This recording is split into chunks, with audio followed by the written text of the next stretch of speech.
Golden Dunki. जंगल में बंदर के पास एक गधा था जिसको वो किराए से बाकी के जानवरों के कामों के लिए दिया करता था। पर बाकी के जानवर उसे किराया कभी देते तो कभी नहीं। बंदर भी बहुत भोला था, वो उनकी बातों में आ जाता था। एक बार खरगोश का सामान गधा जंगल की दूसरी ओर ले जाता है, पर जब किराया देने की बात आती है तब खरगोश कहता है, अरे बंदर, आज मेरे पास ना तुम्हें देने के लिए कुछ नहीं है। वैसे भी कल मेरा सारा खाना उस मोटे हाथी ने खा लिया था, और ये सामान आज बेचकर मुझे जो कुछ मिलेगा तभी मैं तुम्हें कुछ दे दूंगा। बंदर खरगोश की बातों में आ जाता है। खरगोश बंदर को उल्लू बनाकर हंसते हुए वहां से चला जाता है। तब गधा अपने मन में सोचता है, ऐसा मन कर रहा है कि उस खरगोश को अपने लातों से किक मारकर फेंक दूं, पर मेरा मालिक ही भोला है, वो सबकी बातों में आते रहता है। क्या करूं, मेरे मालिक का कुछ समझ नहीं आता। गधा ऐसे सोचते रहता है। बंदर गधे को लेकर घर आता है। तब बंदर के पास खाने पीने के लिए कुछ नहीं रहता। तब वो गधे से कहता है, अरे गधे, तुम अब मेरा साथ छोड़कर चले जाओ, मेरे पास तुम्हें देने के लिए कुछ नहीं है। बंदर गधे को गांव छोड़ देता है। गधा बंदर को छोड़ना तो नहीं चाहता था, पर गधा बंदर के लिए गांव में चला जाता है। गांव में गधे को देखकर लोग उसके पीछे उसे पकड़ने के लिए भागने लगते हैं। तब गधा उनसे बचने के लिए फिर से जंगल की ओर भागने लगता है। भागते भागते वो एक घर में घुसकर एक बड़े से डब्बे में गिर जाता है, जहाँ पर सुनहरे रंग का पानी भरा हुआ था, जिस वजह से गधा भी सुनहरा हो जाता है। वो भागते भागते जंगल के तालाब के पास आता है और वो पानी पीने लगता है। पानी में अपनी परछाई देखकर गधा कहता है, अरे वाह, मैं तो सुनहरा हो गया। अब तो मैं अपने मालिक बंदर के पास जाता हूँ। मेरे इस सुनहरे रंग से बाकी के जानवर मेरे मालिक को अब उल्लू नहीं बनाएंगे। ऐसा सोचकर गधा बंदर के पास जाता है। बंदर सुनहरे गधे को देखकर कहता है, अरे तुम फिर से वापस आ गए। मैंने कहा ना कि मुझे छोड़कर चले जाओ। और हाँ, ये तुमने अपने शरीर पर ये सुनहरा रंग कैसे चढ़ा दिया? बंदर, मैं एक जादुई तालाब में गिर गया था, उसकी वजह से अब मैं सुनहरा हो गया और ताकतवर भी। अब मैं आपको छोड़कर कभी नहीं जाऊंगा। ये सुनकर बंदर खुश हो जाता है, पर गधा मन ही मन बंदर के लिए सोचता है, मुझे माफ़ कर दो मालिक, लेकिन अगर मैंने झूठ नहीं कहा होता तो तुम मुझे फिर से छोड़ देते। बाकी जानवरों की तरह मैंने भी आपको उल्लू बना दिया, लेकिन इसमें आपकी ही भलाई है। सुनहरा गधा देखने बाकी के सारे जानवर वहां आते हैं। जानवर अब बंदर को बेवकूफ बनाना बंद करने लगते हैं। पर एक बार खरगोश गधे का रंग असली है या नकली ये देखने के लिए उसके पीछे से पानी डालने की कोशिश करता है। तब गधा उसे पीछे से जोर से कीक मारता है और खरगोश को दूर फेंक देता है।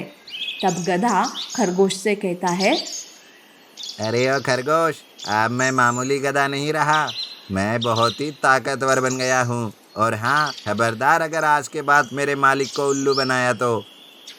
खरगोश ये बात सारे जानवरों में फैला देता है। पर एक दिन बारिश में गधे का सुनहरा रंग निकल जाता है।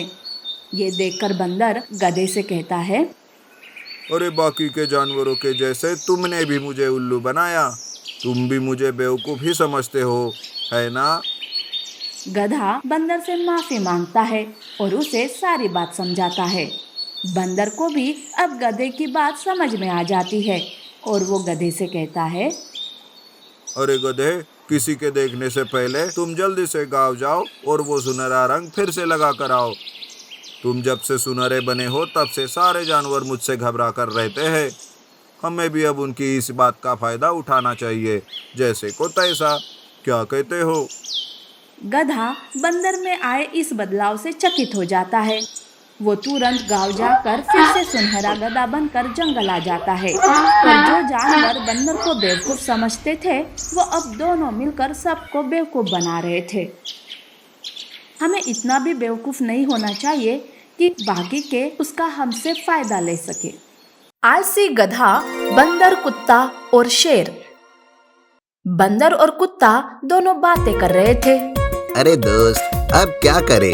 शेर महाराज ने गधे को जंगल के सफाई का काम दिया था, पर देखो ये कैसे सोकर है। कब से इसे जगाने की कोशिश कर रहा हूँ, पर ये उठ ही नहीं रहा। अरे अब हमें ही साफ सफाई करनी होगी। शेर महाराज कल सफारी के लिए निकलेंगे और जंगल साफ सुथरा नहीं दिखाई दिया तो वो हमारे दोस्त गधे को सजा देंगे। इसे बचाने के लिए अब हमें ही जंगल साफ करना होगा। बंदर और कुत्ता अपने दोस्त आलसी गधे को सजा से बचाने के लिए जंगल को साफ करते हैं। आलसी गधा आराम से जगता है। तब बंदर और कुत्ता उससे कहते हैं, हो गई नींद गधे महाराज, बोलो और कुछ चाहिए तो वो भी ले आते हैं। हाँ यार, मुझे ना बहुत भूख लग रही है, खाना मिलेगा तो बड़ा मजा आ जाएगा। अरे तुमसे तो हम दोनों तंग आ चुके हैं। महाराज ने दिया हुआ काम किया क्या तुमने? अरे यार, मैं तो भूल ही गया। चलो आप कर लेते हैं। अरे पर मुझे तो बिना खाए पिए चक्कर आ रहे हैं। एक काम करो, आज के लिए ये काम तुम ही कर दो ना। हे भगवान, किस घड़ी में हमारा दोस्त बन गया ये समझ नहीं आ रहा। अरे गधे, कर दिया तुम्हारा काम, और कम से कम दोस्तों के साथ तो नाटक मत किया कर। अरे वाह, दोस्त हो तो तुम जैसे। चलो मैं फिर से सोने जाता हूँ। गधा फिर से सो जाता है। बंदर और कुत्ता अपना तो सर पकड़ लेते हैं कि तभी वहाँ हिरन आती है और कहती है, गधे की इस हालत के लिए तुम दोनों ही जिम्मेदार हो। तुम दोनों की वजह से वो और ज्यादा आलसी बन रहा है। अरे पर हिरन, हमने किया क्या है?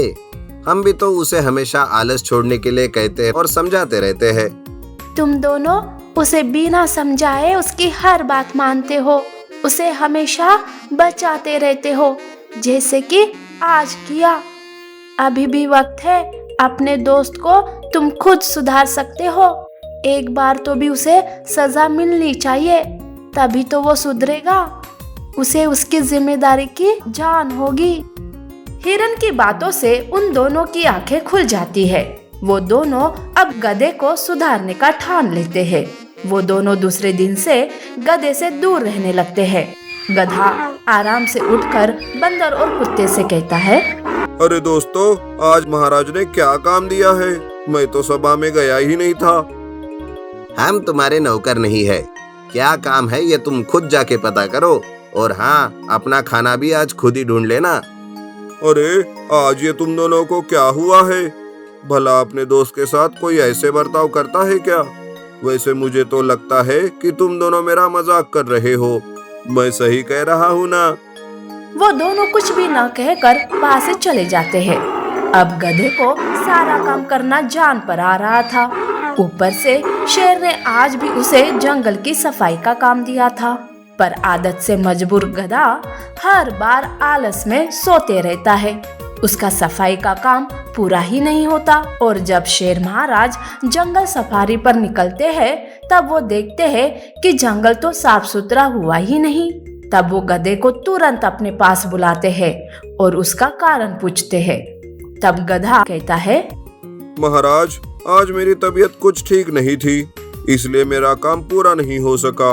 आपको तो पता है ना महाराज, मैं अपना काम किसी भी तरह बराबर और समय से करते रहता हूँ। गधा महाराज के साथ भी झूठ बोलता है। तब कुत्ता और बंदर वहाँ आते हैं। बंदर शेर महाराज से कहते हैं, महाराज माफ कर दीजिएगा। दरअसल आज तक गधे के सारे काम हम दोनों मिलकर करते आ रहे हैं, जिस कारण ये आलसी बन गया है, और आज तो ये आपसे तबीयत का झूठा कारण भी बोल रहा है।